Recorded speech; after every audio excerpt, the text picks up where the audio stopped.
warahmatullahi wabarakatuh. Di sini saya dari kelompok 4 Elvina Zulfatur Ruqayyah yang akan memaparkan sumber-sumber ekonomi 2, politik ekonomi 1, di mana yang pertama yaitu industri. Dalam pandangan Islam, industri di sini merupakan tempat untuk melakukan aktivitas dalam proses pengolahan suatu produksi.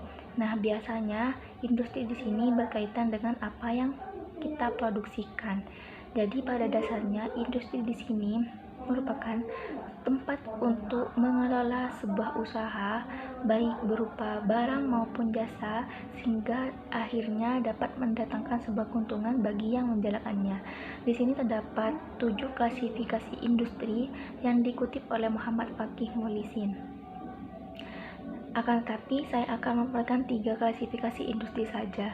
Yang pertama, klasifikasi industri berdasarkan tenaga kerja. Di sini ada 4 poin. Yang pertama, industri rumah tangga, di mana industri rumah tangga di sini menggunakan tenaga kerja dari 4 orang saja. Misalnya industri anyaman dan lain-lain. Yang kedua, industri kecil, di mana industri kecil di sini menggunakan tenaga kerjanya sekitar 5-19 orang.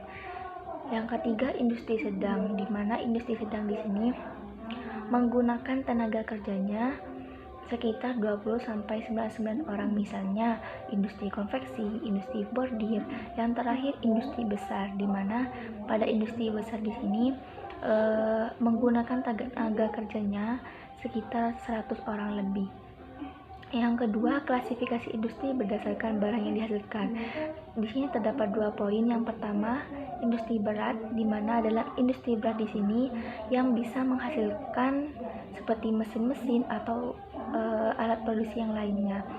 Yang poin yang kedua yaitu industri ringan, di mana dalam industri ringan ini yang bisa menghasilkan barang siap pakai dan bisa dikonsumsi seperti halnya obat-obatan dan semacamnya. Yang ketiga yaitu klasifikasi industri berdasarkan produksi pengelola. Di sini terdapat 3 poin. Yang pertama, industri primer, di mana industri primer di sini yang bisa menghasilkan barang atau benda yang tidak perlu pengolahan kembali, seperti contohnya anyaman. Yang kedua, industri sekunder, di mana industri sekunder di sini industri yang membutuhkan pengolahan lebih lanjut sebelum dinikmati. Yang ketiga, industri tersier, di mana industri tersier di sini yang bisa dinikmati baik secara langsung maupun tidak langsung. Yang kedua, kepemilikan umum dalam industri, di mana benda-benda yang termasuk dalam kategori kepemilikan umum di sini yaitu benda-benda yang telah dinyatakan oleh Asy'ari yang diperuntukkan bagi suatu komunitas dan mereka saling membutuhkan. Jadi kepemilikan umum di sini tidak boleh dimiliki oleh dirinya sendiri, hanya bisa diambil manfaatnya saja. Di sini kepemilikan umum dalam industri terdapat 3 macam. Yang pertama, fasilitas atau sarana umum, di mana yang termasuk fasilitas atau sarana umum di sini apa saja yang dianggap sebagai kepentingan manusia secara umum, seperti contohnya sumber air, padang gembalan atau semacamnya.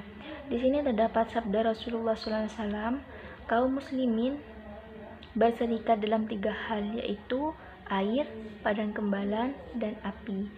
Hadis riwayat Abu Daud. Yaitu barang tambang, di mana barang tambang di sini mayoritas ulama berpendapat bahwa yang dimaksud barang tambang yaitu secara keseluruhan seperti tambang minyak, gas, bumi, dan semacamnya. Yang ketiga, sumber daya alam yang bentuk materinya sulit dimiliki oleh individu, di mana jenis kepemilikan yang jenis ini seperti lautan, sungai, dan danau, di mana Muhammad Bakir Asy'ari di sini mengklasifikasi kepemilikan publik menjadi 2 bagian, yaitu kepemilikan umat dan kepemilikan masyarakat. Sekian dari saya, kurang lebihnya mohon maaf.